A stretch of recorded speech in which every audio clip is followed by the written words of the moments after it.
guys, I'm Tiffany. Welcome to the Cinematic Reviewer. Today I'm talking about Bugonia. So my Letterboxd review was, the real joke is calling this movie a comedy. And really, the marketing for this movie was a misfire. You got the Chapel Roan song in the trailer and listing this movie as a comedy. The visuals of the poster and trailer are accurate to the movie. They should have just stuck with that. Now the rest of this, full-blown spoilers. I say don't watch the movie, but people are gonna do what they're gonna do. So if you want to watch the movie, come back to this review, hear what I have to say. Now let me say, I don't watch movies like this. I had also boycotted Emma Stone after hearing about the Poor Things movie. The poster for this looked freaky, but the trailer seemed alright. It was definitely a toss-up on if I would see it or not. I should have gone with not. Now the music was good. It was interesting to go with the grand, ominous sound when we saw Emma Stone normally before she gets kidnapped. Also, regarding the music, a funny thing for me was, so me and the girl next to me, we both jumped at that first part where it's kind of like, this many days until the lunar eclipse. Like, it was just so sudden and so loud. It was like, the other music throughout the movie before that, it was not going there, so I was like, whoa. You know, it's just one of those like, ah, oh, ha ha ha, you know.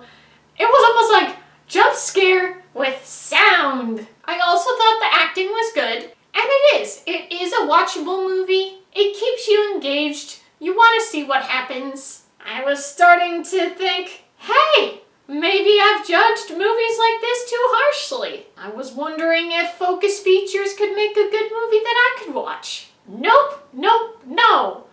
Absolutely not. Like, yes, I tried to get out of my comfort zone here, and it's a little bit like, nah, cancel it. Let's go back to the comfort zone. So here's the thing. The ending completely weighs out the positives. It's not too shabby when it's a commentary on conspiracy theorists and radicalized people, but then it completely tosses it away with the ending being, actually, he was right. Oh yeah, he's a total psycho, but he was right about the aliens. What kind of an ending is that? Also, it is barely a twist. It was a coin toss decision on whether she was actually a human or actually an alien. It's not like it's some revolutionary thing. Also, as many other people have said in their reviews, the ending is totally eugenics. Literally every human dies. The Earth still exists, animals still exist, but humans, nope, all gone. How is it that there are so many stories that some dumb human makes where all hope is lost? Gotta scrap all of humanity. People like that gotta go back to their padded cell, because that is insane. Now, in some ways, this movie is like 10 Cloverfield Lane. The guy is a psycho, claims some wild alien conspiracy, gets killed, and it turns out he was right about aliens in the end. They include a flat Earth with the aliens at the end of the movie, and there are mentions of 5G in newspaper articles earlier on. It seems very irresponsible to have a movie like this when so many people are radicalized in very violent ways, and they will not change their minds on anything. Like, it's just so irresponsible to be like, yeah, you're wrong about this and that and this and that, but you are right about this. And maybe there are people who are like, that doesn't matter. I think it does. The torture scene was brutal. Completely uncalled for. One of the worst parts about the movie. I was glad at least the ending finally justified the poster. It was wild to have Alicia Silverstone in this movie. And regarding her, I could not care less about this mom. I just didn't like anything involving her. Especially the antifreeze thing. I just didn't care about anything having to do with her. I'm like, let's move on to, and I'm not saying I was like full on interested in this story, but like at least more interesting things were happening. I just could not care less about this character. Now, other people in the movie, they were so frustrating because they didn't do anything at all. The police officer doesn't properly interrogate Teddy for reasons that we're kind of aware of that are implied in the narrative, and the people Emma Stone works with, and that has no good reason. I fully expected Teddy to get shot by security or something during that part where Emma Stone is typing the numbers into the calculator. Instead, no, he could just do whatever. That was just Like, what are we doing here, people? It is interesting to me. Most times in movies, they all die. It's only said as a joke or an extreme exaggeration. A worst case scenario. But here, that's exactly what happens. How am I supposed to be pleased by the ending at all? It's kind of similar to that Netflix movie, Don't Look Up. That was a really frustrating movie too.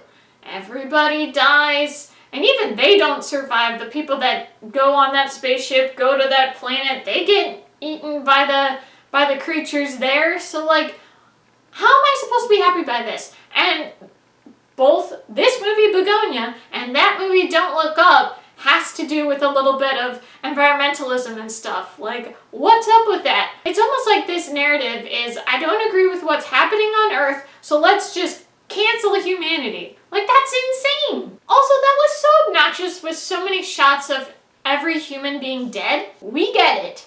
The point was made after 2 shots. You didn't need to waste our time with like 5 minutes of all the extras pretending to be dead. Now, the only funny part in the movie is when Teddy's severed head just hits Emma Stone right in the face. Like, it was so stupid, but it was humorous in that way. But like, anything where you're like, this is a comedy movie, this is a dark comedy movie, you're ridiculous. You are ridiculous. So I give this movie a 0 out of 100. Now my mom, who I saw it with, she somehow gave it a 5 out of 10. And then, incredibly, somehow, she changed it to a 6.5 out of 10. Now fortunately, she slept on it and brought it back down to a 5.5 out of 10. This movie gets the super major low rating for its ending and morality. This director's a freak. And again too, I understand why people say it's the journey, not the destination. Actually, the destination matters, man. What are we working towards? Why do we care? What is this narrative leading to? Yes, the destination matters. The ending matters. And it completely blows away anything that could possibly have been enjoyable about this movie. Look, it wasn't too creepy, it wasn't too freaky. I was able to watch it just fine. If anything, sometimes the visuals there didn't seem to be justified in what was happening in the movie. But that ending is ridiculous. I am so annoyed and just like, I was like this when I saw the movie. I was like, when we got to the end and finally it shut to black, it's like, what? Why? Are you kidding me right now? So again, it's not like I'm disturbed in the sense of being creeped out, but I am disgusted. I kind of compare it to that part in The Office with Meredith.